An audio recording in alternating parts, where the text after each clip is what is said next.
Will I? Okay, welcome to the September 11th, 2024 meeting of the Finance and Facilities Committee of the University of Rhode Island Board of Trustees. The meeting is being held in person with committee members participating remotely. At this time, Board Secretary Michelle Carreri will conduct a roll call attendance to determine if a quorum is present. Please clearly respond present via WebEx or present in person when your name is called. Vahid Onjazieri. Armand Sabatoni. Present via WebEx. Maria Duchamp. Present via WebEx. Michael Fascitelli. Joseph Formicola. Present via WebEx. Courtney Nicolato. Present via WebEx. Melissa Sutherland. Present via WebEx. Mark Parlange. Present via WebEx. We have a quorum. Okay, hearing that, the chair declares we have a quorum. And a reminder to all members, for the benefit of our audience and the note taker, please clearly identify yourself whenever you comment, make a motion, or second to a motion.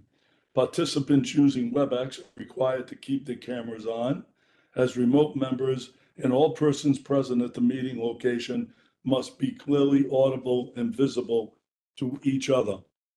Michelle, do we have any amendments to the published agenda? No, we do not. Okay. At this time, I would like to acknowledge that the University of Rhode Island occupies the traditional stomping ground of the Narragansett Nation and the Niantic people. Next, the first order of business for this committee is approval of minutes of June 10th, 2024, the Finance and Facilities Committee meeting. May someone make that as a motion? So moved, Joe Formicola. I hear a second. Second, Courtney Nicolato. Thank you so much. Is there any discussion on the motion?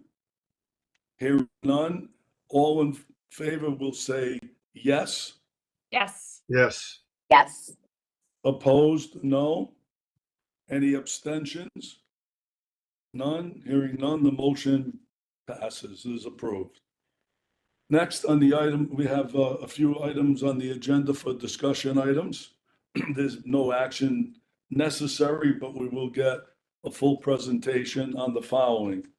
Review of preliminary FY 2024 year-end numbers and FY 2026 total budget request. That is in your enclosures, which was put in by 9/7/2024. Abby, are you going to make the presentation on this one? I am. I'm going to make it along with my colleague. Okay. Who's All on. right, Vice President for Administration and Finance, Abby, you're up. Great. And I will mention that we're giving a discussion, an overview of FY24 year end and FY26 budget requests. And there is an action item related to the FY26 budget requests later in the agenda. So I just want the Yes. committee members to be aware of that. So thank you so much. We're really pleased to be here today. We do have a presentation that I think is going to be loaded. If not, I have it, Michelle. I can pull it up if necessary. We're loading it right now. Excellent. So the goal of this presentation, as you know, September is the month that we submit our budget request to the state of Rhode Island. It's due at the end of the month. And so our goal here is to give you a quick preview into FY24, which is our last fiscal year, and how we landed on that. And then also we'll give you an overview of our FY26 requests. So if we could go to the next slide.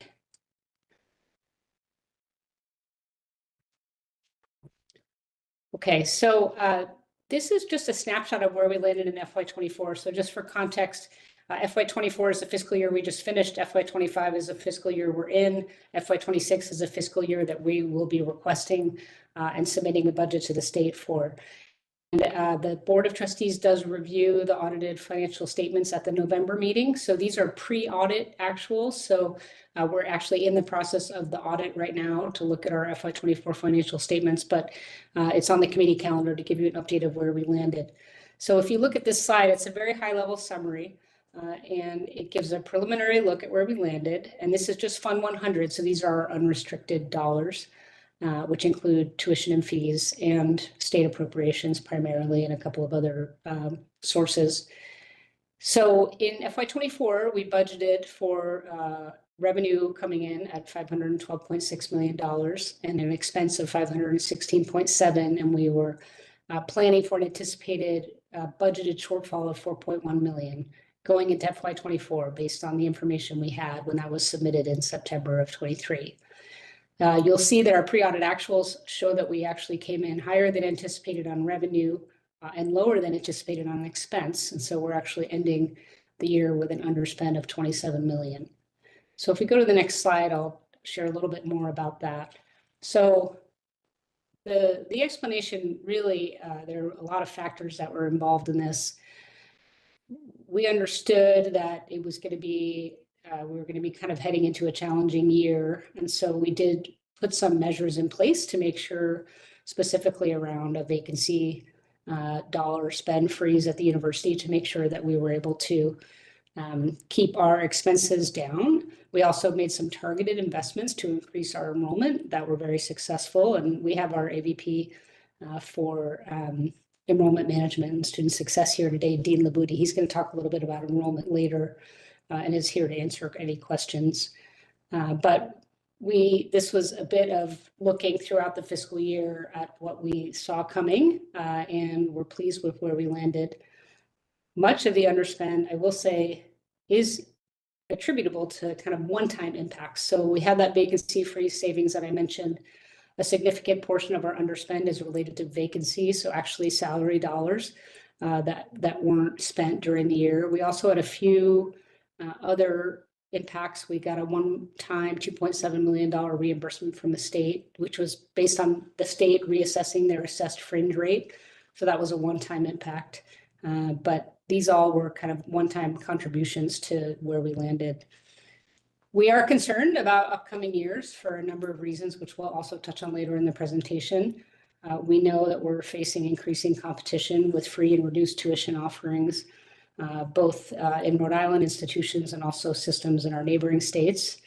The FAFSA rollout, I think board members have heard about the FAFSA rollout, and so we certainly felt the impact of that. Our students most definitely felt the impact. Our team did heroic work trying to make sure that financial aid packages were given to students in a timely fashion, but it was a real struggle with the Department of Education.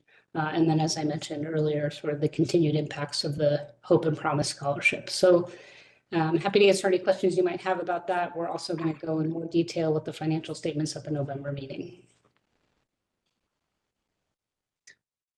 Okay, so going into FY25, which is our current year, this is just a reminder of where we landed at the end of the legislative session, this past legislative session. So here's a summary of our general state appropriation. So just as a reminder, you'll see some pie charts later, but I want to put our general state appropriation in context. The general state appropriation is the sort of unrestricted funding that we get from the state of Rhode Island. So it's one portion of our budget. It's a very important portion of our budget. You'll see where it lands in context with other sources of revenue, but that's what we're referring to on this slide.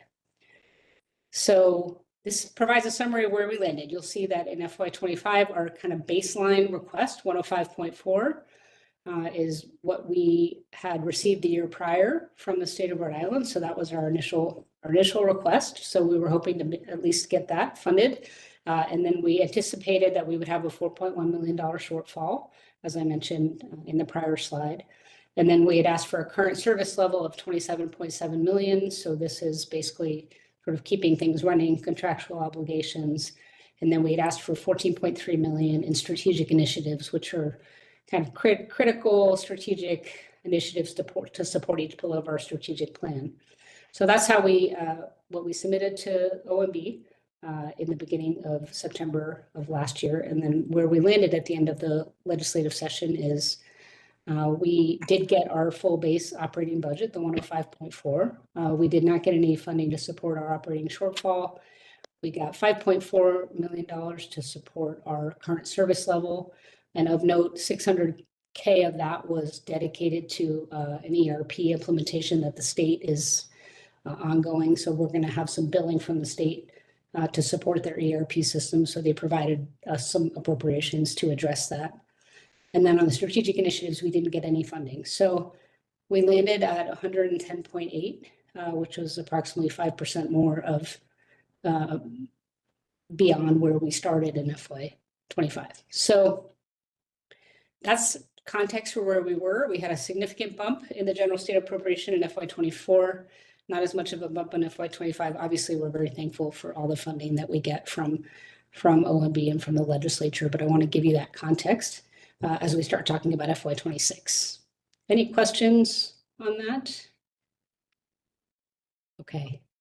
So the next slide gives you a pie chart view. So I mentioned the general state appropriation is just one portion of our budget. So this is a FY25 allocation final budget, just a snapshot of revenues. So if you look at the gray slice, the 110.8, that's where we landed. That's the general state appropriation. As it has always been the case, tuition and fees is certainly our largest revenue source, and it's 40% of our revenues in FY25. I do want to make a note that these percentages are slightly different than when you got in your read ahead. I did notice a percentage error, so these numbers are the correct numbers. And again, it wasn't a material change, but I wanted to mention that in case you're looking at the read aheads you got before the meeting. After tuition and fees, research and overhead is the next biggest source of funding, so that's 14%. Those are restricted revenues that support research grants and other types of funds to support our research. Next largest piece of the pie is auxiliary and enterprise funds, which is 12%. Those are funds that come in to support a specific purpose, generally housing and dining and other kind of student-facing functions that have to rely on their own fees to be able to run. So those are somewhat restricted as well. And then the state general appropriation is the next piece of the pie, followed by other state appropriation, which includes RICAP support and GeoBond debt service. We'll talk a little bit about that in the FY26 slide. But again, this is just a snapshot of where this general state appropriation, how it fits in all of our sources of revenue. Any questions about that? Yeah, Abby, I had a question. Yeah, of course. Given the strategic plan and looking out, let's say 5 years from now, would the constituents of this pie look different? And if so, like, what's your intention of what this should look like? Absolutely. I think our goal is that the pie will get bigger, the overall number of the pie. A significant portion of the strategic plan is growing research and growing our impact in research. So I would imagine that we would hope to see the research portion of that pie increase. We also are trying to drive revenue growth through academic programs and degrees. So I think we would like to see the tuition part of this pie also grow so that we can bring in some additional revenue. The strategic plan particularly calls out graduate programs and online programs.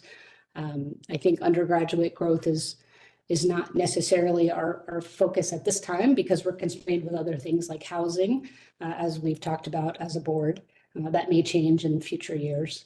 But I would say those two, certainly we'd like to see grow, and we always would love to see the state appropriation grow. We've really appreciated the increases we've gotten in recent years. I think the state has really recognized the value that URI provides to our students and to the economy. But certainly we'd always appreciate increased investment on the state side. So it's really the research piece that we want to grow. Yes, we'd love to grow that research piece. It has been growing consistently, but we aim to further that and looking strategically at what investments we might make to be able to make that happen. And certainly I'd let the president and provost weigh in if there's anything else they want to share on that front. Yeah, the research piece for sure, but also, as Abby said, some of the graduate programs, both the online and professional masters, that are really important to the state of Rhode Island as well. So the tuition part of this, probably in the future, it would be nice that we show that the graduate component of that is also growing, and that fits with the research piece too, of course. Where does the endowment fit into this? Like income generated from the endowment or use of the endowment? Yeah, so use of the endowment factors in a few places. It factors into the aid bucket. So the endowment itself is kept at the URI Research URI Foundation and Alumni Engagement. So they manage the endowment. They're treated as a component unit on our financial statements. So obviously there's a connection financially. But what we reflect in our budget is understanding where gifts come in, whether it's a gift that goes to a unit for some sort of philanthropic goal, or whether it's student financial aid, which is a big piece of it. So it's sort of embedded within our budget as transmissions over from the foundation. Okay, thanks. Great. So next, we're going to actually look at a similar review on our FY26 request. So kind of relevant to your question, Margot, if we could go to the next slide. This is our similar view, but for our request for FY26. So this does, you'll see some slight changes in the pie here based on what we're requesting from the state. In particular, you'll see here the general state appropriation pie. We're asking for 146.2 million, which I'll break down in later slides. That's would be 13% of our overall budget, whereas in FY25, this general state appropriation was 11%. So that's a request. This is assuming all of our requests are fulfilled, this pie chart. Another area you'll see is tuition and fees go up in this, not substantially, and we'll talk about that a little later, but there's an increase here in that pie. Another area of significant increase on this pie chart, which I didn't break down in FY25 slide, but here is RICAP. So we did ask for a lot more in RICAP. Those are the capital funds. Those get submitted through the capital improvement plan that the board approved in June. If you recall, we had a big emphasis in the capital improvement plan this year on asset renewal and addressing things like building envelopes and ADA accessibility and HVAC projects on our library and other key buildings. So the SIP that we submitted this year represented a significant increase from 51.3 million in RICAP in FY25. We were asking for 96.5. So that RICAP portion really is increased in this pie chart. Any questions on this? This would be the revenue if we got all our asks, if they were all agreed to. And then the next slide, we'll talk a little bit about expenses.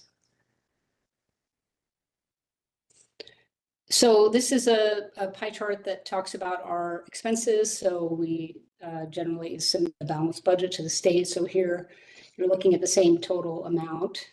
You'll see that salary and wages and fringe benefits, so total compensation for our employees is approximately 29% of the institution's total spend. So that's the sort of light orange and darker orange wages of the pie.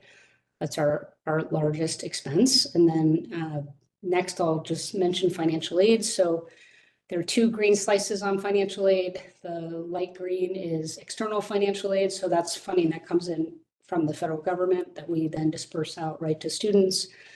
The sort of teal green slice is internal financial aid. So that's funding that we provide from our operating revenues to support student financial aid. So those are two kind of other big buckets of spending. And then finally, I'll just mention that operating expenses are 20% of our expenses, and that includes things like program supplies, software, equipment, dues and memberships, and telephone services, those kind of things that we need to operate the campus. So there's a snapshot of our expenses. Any questions on this slide?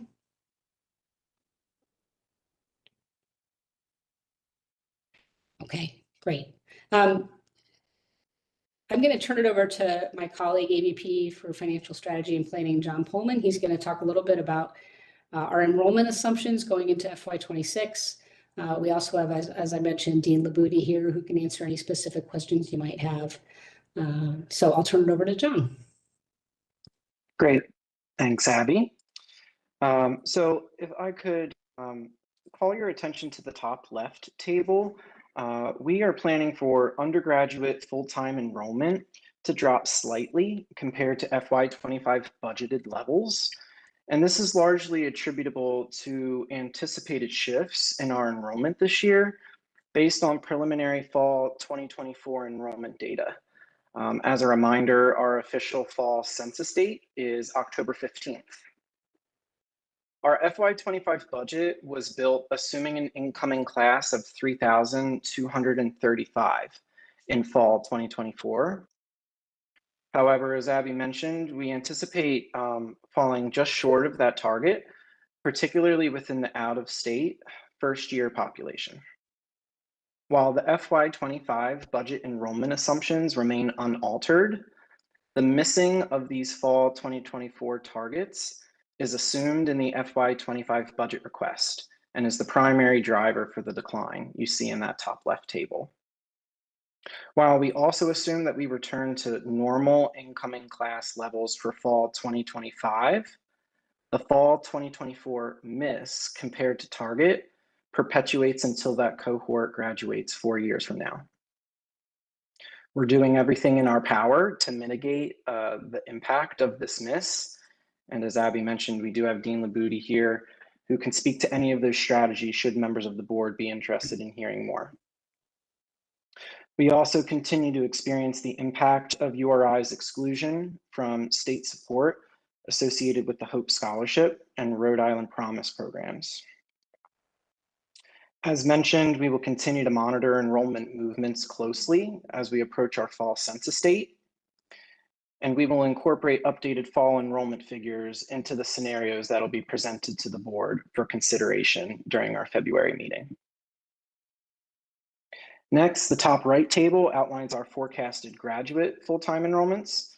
We are anticipating approximately 5% growth in both brick and mortar as well as URI online graduate offerings. And as mentioned previously, this remains a strategic priority for URI.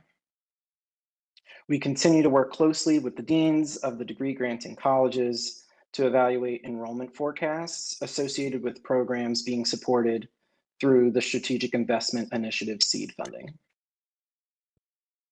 Finally, tuition rates are referenced in the bottom center table that you see, are currently applicable to both undergraduate and graduate students.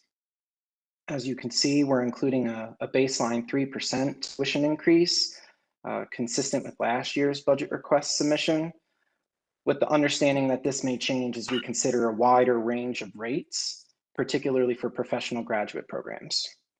And we anticipate bringing a more comprehensive tuition and fee proposal to the board for their consideration in February. Any questions here?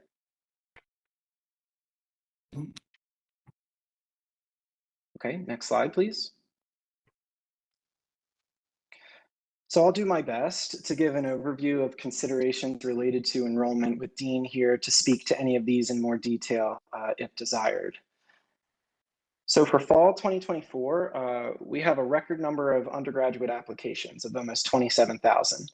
And so this really signals strong interest in URI despite declining high school demographics. And this is significant. Not many universities across the country are able to say that they're achieving record applications in this environment. Next, FAFSA rollout delays, as Abby mentioned, they continue to be a challenge, not just for URI, but for institutions of higher education across the country. Our financial aid team has been working around the clock to try to provide financial aid packages to families in a timely manner so they can make an informed decision.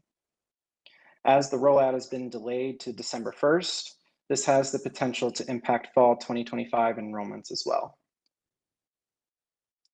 Next, state free/reduced tuition programs in states like New York, New Jersey, Massachusetts, and elsewhere are beginning to impact the college decision landscape and have a direct impact on our ability to attract out-of-state students.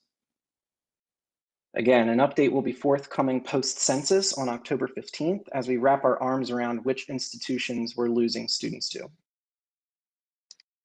Could we get a sense of within those other states that are in our competitive peer universe, whether their free tuition or reduced tuition programs apply across the board to all of their state-sponsored schools, or is it selected?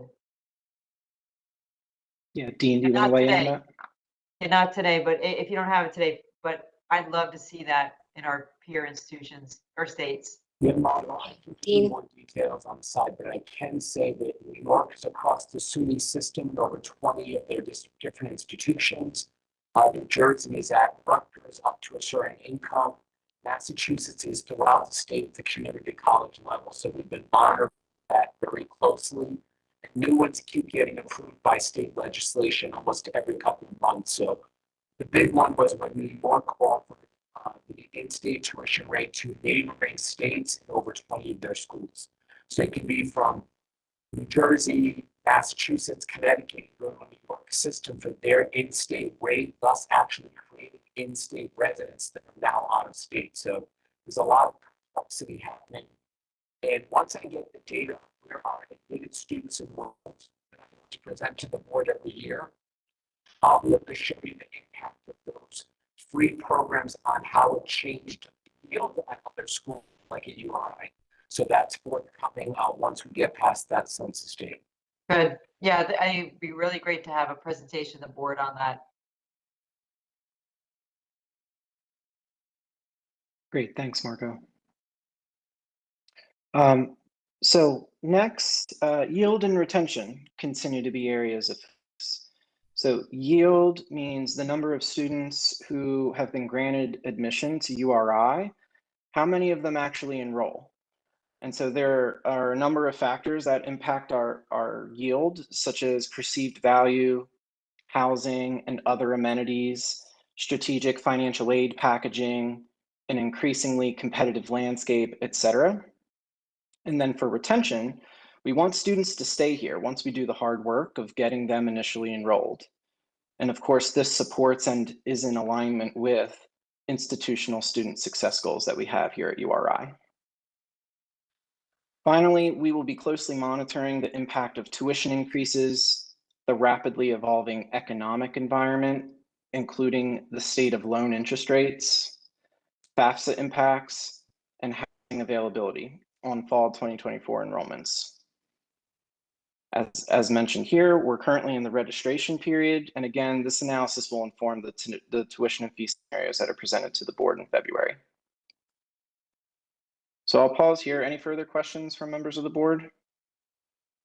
Just that I know we talked earlier about that housing, and specifically having triples, was keeping some folks from making the decision to choose URI. I'm assuming we're still seeing that, Dean?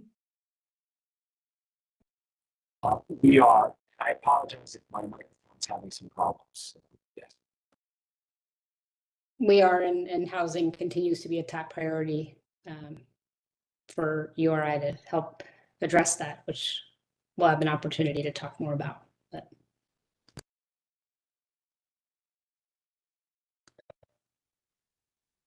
Great, thanks. If no further questions, we can move on to the next slide, please. So this slide outlines mandatory fees paid by undergraduate students per semester. The Fascitelli Fitness and Wellness Center is requesting a $3 increase to help offset increased expenses associated with replacing equipment. And this fee of $58 per semester still positions us to be less than many of our peers. The Memorial Union is requesting a $5 increase for FY26 per semester, based on significant capital improvements needed given the delayed overhaul of this capital project. And so in total, this results in a mandatory fee increase of less than 1% year over year. As a reminder, the total per semester really should be doubled to calculate the annual mandatory fee amounts.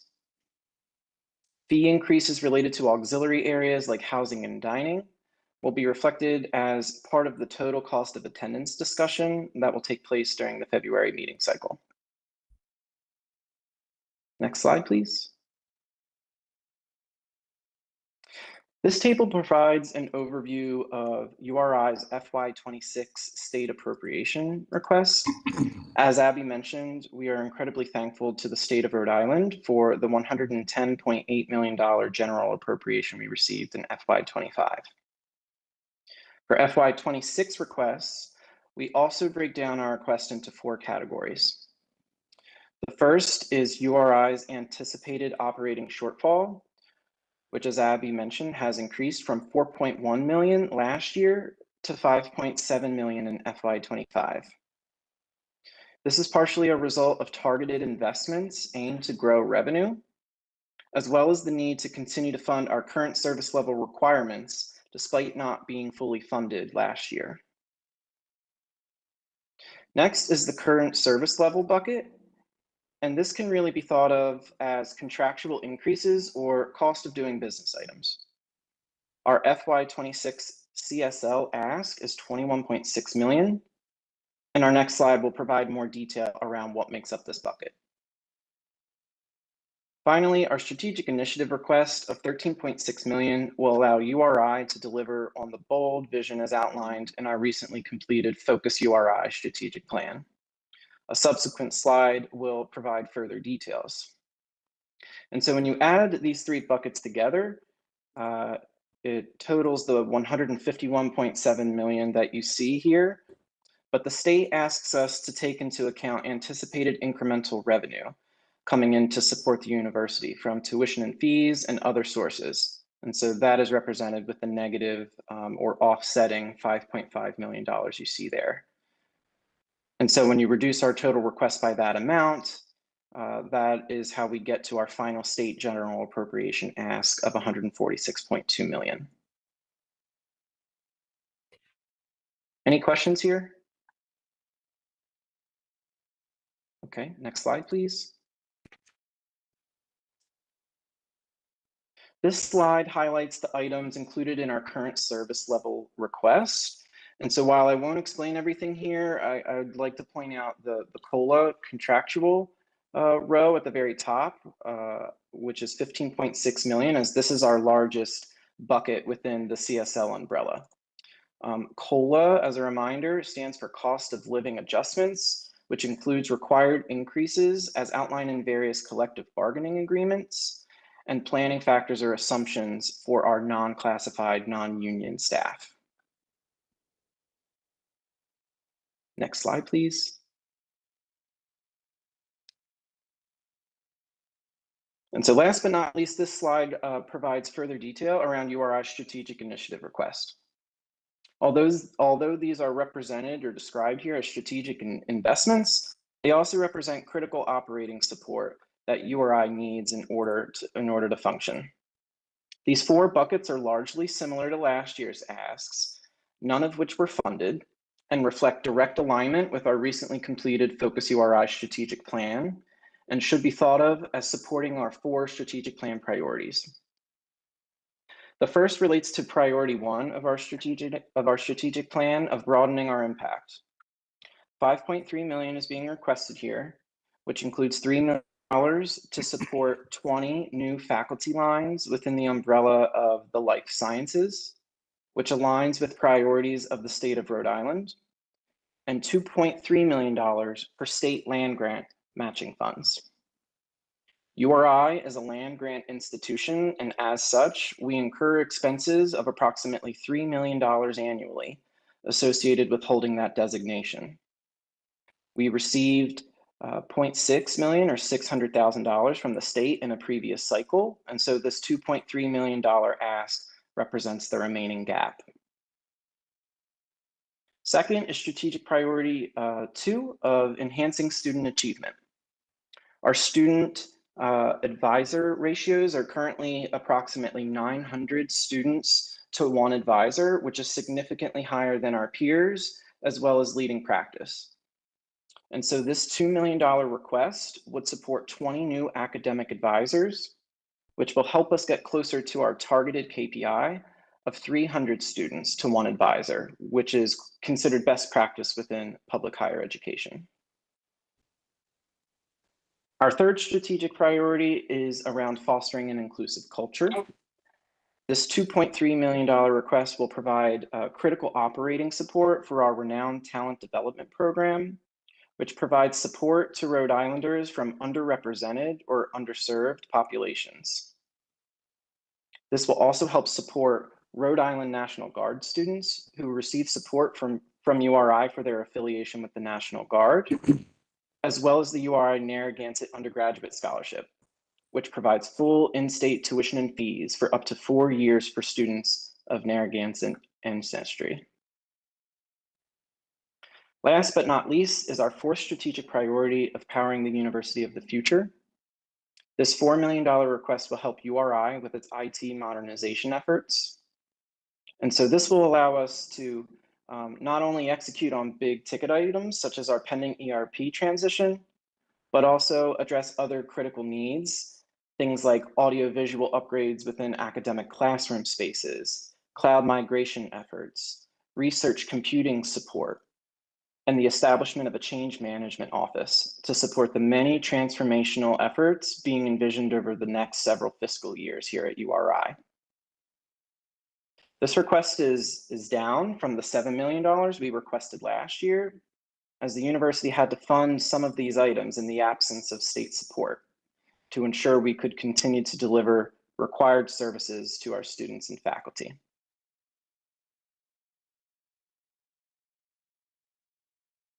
Any questions here? Okay, I'm going to transition it back to Abby as she walks us through the all funds summary and wrap up. Great, thanks. So this is just a summary in tabular format of what we've already shared with you. This is a more traditional P&L view.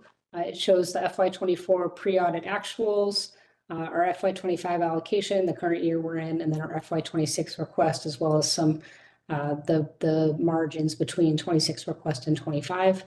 So I'll just highlight a couple of items here that you may be interested to hear about. So one is that our general appropriation at that top line appears to be going down from 24 to 25. That's not actually the case. We did get a one-time $5.8 million reimbursement or adjustment from the state to manage a health benefit adjustment similar to the fringe benefits adjustment that I talked about earlier. And so that sort of offsets the $5.4 million additional funding we got from the state. So while it appears to be going down, it didn't actually go down. Our baseline in 24 was 105.4.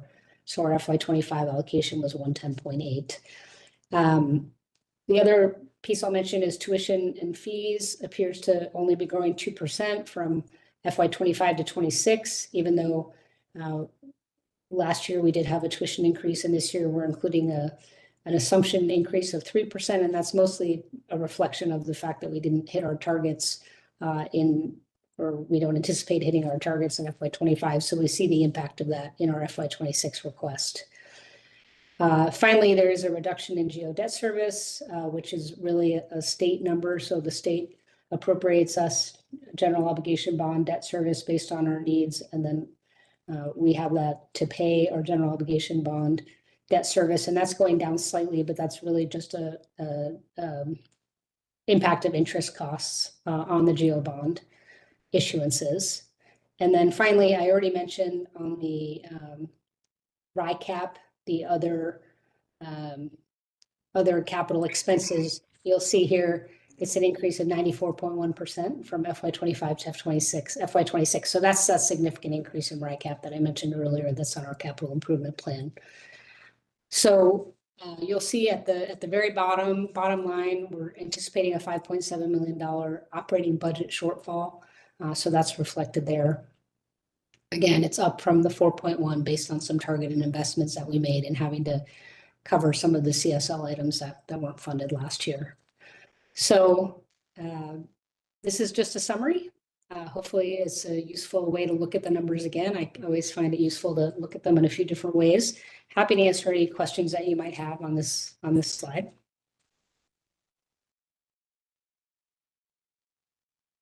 All right, going to the oh, did I hear a question? No. Okay. Just going to the last slide to wrap things up. I think it's important for you all to know that we're thinking, we try to always be forward thinking about our operating budget strategy. So One of our goals is to build healthy reserve balances to make sure that we can address times of uncertainty, as we've spoken about here today with, in particular, enrollment goals. We also want to make sure that we have necessary resources to sustain and grow the university and implement our systems to ensure financial stability and accountability. I know we've talked at the board here about the new URI budget model, so that's one effort that we're undergoing to try to address that bullet. Finally, we're trying to expand research and new academic programs and services with a focus on revenue generation, and that sometimes requires investments. So we try to be very thoughtful and make targeted investments where we can to help seed some of those initiatives.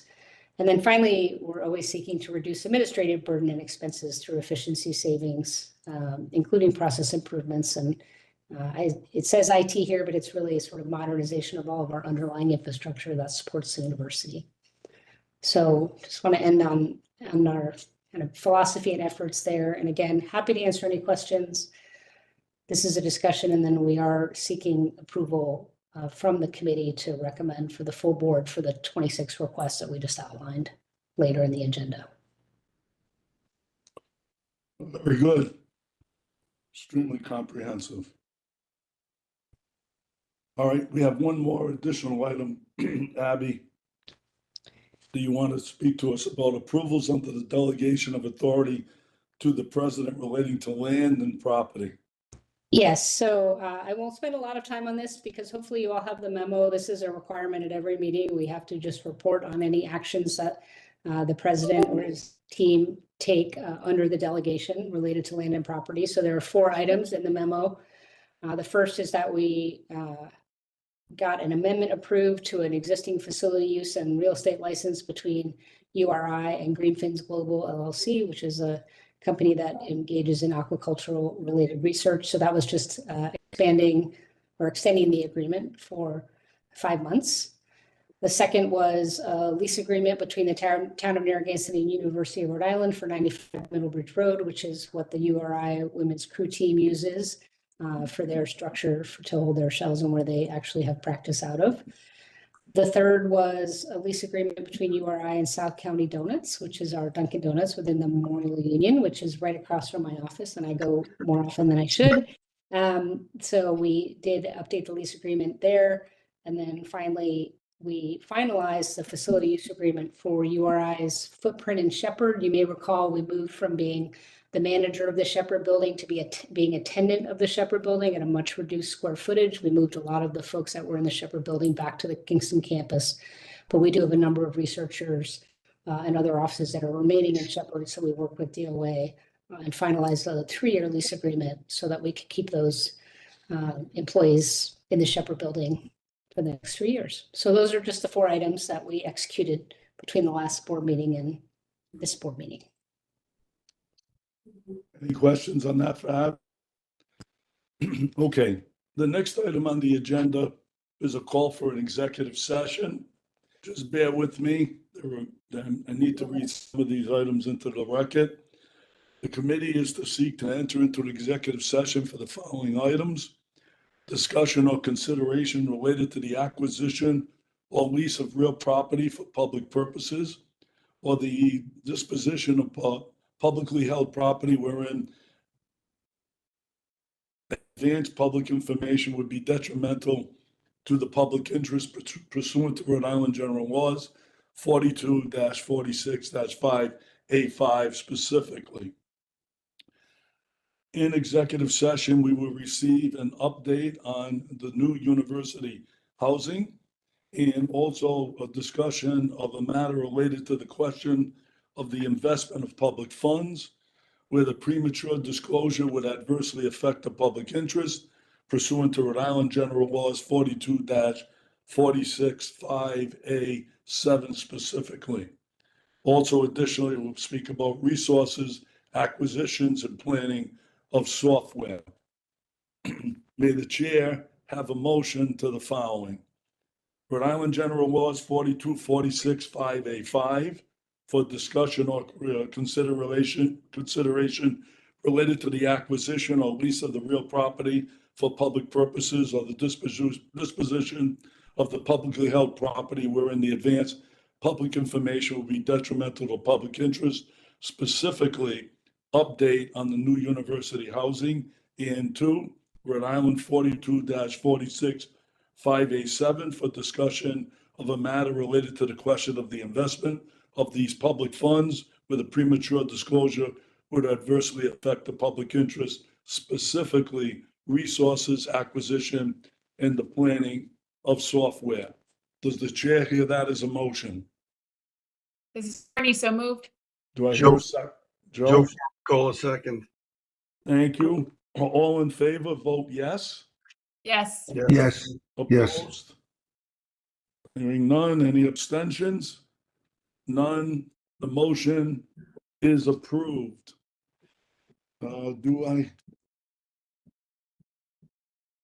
I have a motion now that we convene into, no, this is it. We're gonna now move, Michelle? Hi, we are going to go into executive session, so you'll be going into a breakout room. Yep. So, as soon as you go into the room, you'll have the message and we won't be live anymore. Yeah. So And also you this hit the join now button. this breakout will be approximately 20 minutes.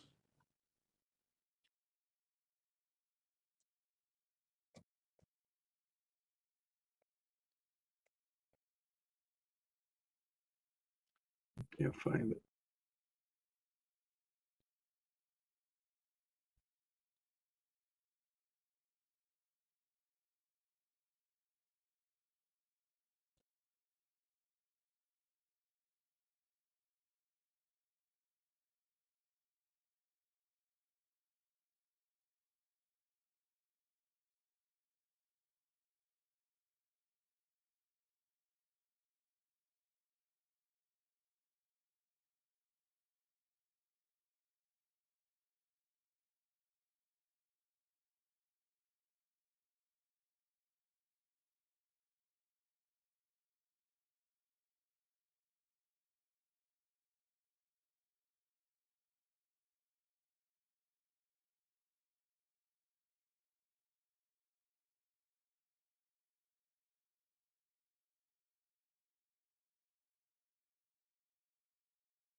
Just a quick heads up. Thank you.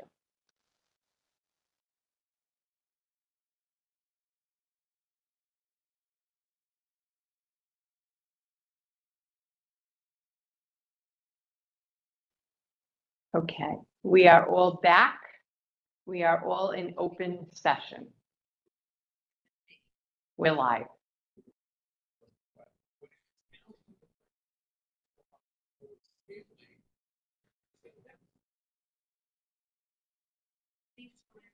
If anybody's speaking, just a reminder that WebEx automatically defaults to putting you on mute, so just click to speak from unmute yourself. Okay, Michelle, we're all back in?